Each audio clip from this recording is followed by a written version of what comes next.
বেলা এখন 12টা বাজে, রান্না বান্নার কাজ কাম সেরে স্নান টান সেরে আমি বসে আছি এখন রোদের মধ্যে।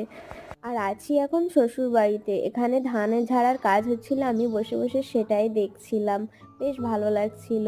তারপরে খাওয়া দাওয়া করে দুপুরে বরের সাথে চলে গেলাম বাজারে। ভাবলাম চলো একটু বাইরে থেকে ঘুরে আসা যাক, কারণ বর তো আর দুদিন পরে চলেই যাবে, আর ঘর থেকে সেরকম বেরোতে পারবো না। তো সেরকম কেনাকাটার কিছু ছিল না, গেলাম জাস্ট এমনি, ভাবলাম যদি কিছু পছন্দ হয় সেরকম তাহলে নেব।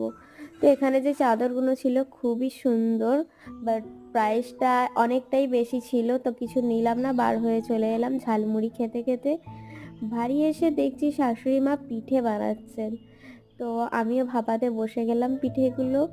আর তোমাদের এই শীতে কার কার পিঠে খাওয়া হয়েছে অবশ্যই আমাকে জানিও কমেন্ট করে, আর এটা আমি বানিয়েছি।